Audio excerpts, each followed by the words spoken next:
ഇന്നൊരു പുതിയ ഇഷ്യൂ കൊണ്ടാണ് ഞാൻ വന്നിട്ടുള്ളത്. നമ്മുടെ ഡ്രസ്സ് ഫുള്ള് കംപ്ലീറ്റ് ആയതിനു ശേഷം ഉണ്ട് ചില സ്ഥലത്ത് മാത്രം ഫ്രിൽസ് ജസ്റ്റ് ഇങ്ങനെ ഇളകി നിൽക്കണം. അതെന്താണെന്ന് ആലോചിച്ചപ്പോൾ മനസ്സിലായി നമ്മുടെ മെഷീൻ എന്തോ ചെറിയ തകരാറ് പറ്റിയിട്ടുണ്ട്. അപ്പോൾ വേറെ മെഷീനിൽ ഇരുന്നിട്ട് ആ ഫ്രിൽസ് ഒന്ന് ഫിക്സ് ചെയ്ത് കൊടുക്കുന്ന സംഭവമാണ് കേട്ടോ ഇത്. പിന്നെ ഫ്രിൽസ് ഫുള്ളായിട്ട് നമ്മൾ ഒന്നുകൂടെ റീസ്റ്റിച്ച് ചെയ്തെടുത്തപ്പോഴേക്കും സംഭവം സെറ്റ് ആയിട്ടുണ്ട്. വേറെ എവിടെയും മിസ്റ്റേക്ക് വന്നില്ല കേട്ടോ, അവിടെ മാത്രമേ വന്നിട്ടുണ്ടായുള്ളൂ. അപ്പോൾ അത് പെട്ടെന്ന് റെഡിയാക്കി എടുത്തു. ഈ ഒരു സെയിം ഡ്രസ്സ് നമ്മൾ വൈറ്റും പിങ്കിലും മുന്നേ ചെയ്തിട്ടുണ്ടായിരുന്നു. അപ്പോൾ അത് കണ്ടിട്ടാണ് ആൾ നമുക്ക് ഈ ഒരു കളർ കോമ്പോയിൽ ചെയ്യാൻ വേണ്ടി പറഞ്ഞിട്ടുള്ളത്. അതിൽ എക്സ്ട്രാ ഒരു സ്ലീവ്സിൻ്റെ സംഭവം കൂടെ നമ്മളിത് ഈ ഒരു സംഭവം കൂടെ ആഡ് ചെയ്തിട്ടുണ്ട്. അതും ഡബിൾ കളറിൽ തന്നെയാണ് ചെയ്തേക്കുന്നത്.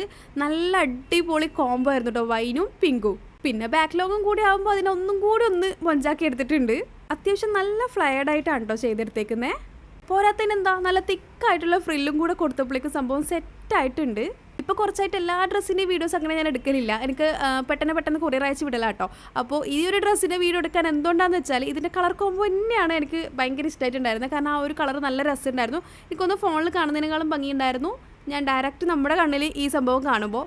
ഇപ്പോൾ നമുക്ക് ഡ്രസ്സിൻ്റെ മാത്രം കുറച്ച് വീഡിയോസ് ഉണ്ടല്ലോ. ഫ്രണ്ടിൽ നമുക്ക് മുട്ടിൻ്റെ അവിടെ വരെയാണ് ലെങ്ത്ത് വരിക. ബാക്കിൽ നമുക്ക് കുറച്ച് വലുതായിട്ട് ഇതുപോലെയാണ് കേട്ടോ വരുന്നത്. അത് നമ്മൾ ഫോട്ടോസ് എടുക്കുന്ന ടൈമിൽ നല്ല അറേഞ്ച് ചെയ്ത് വെച്ചാലാണ് ഭംഗി.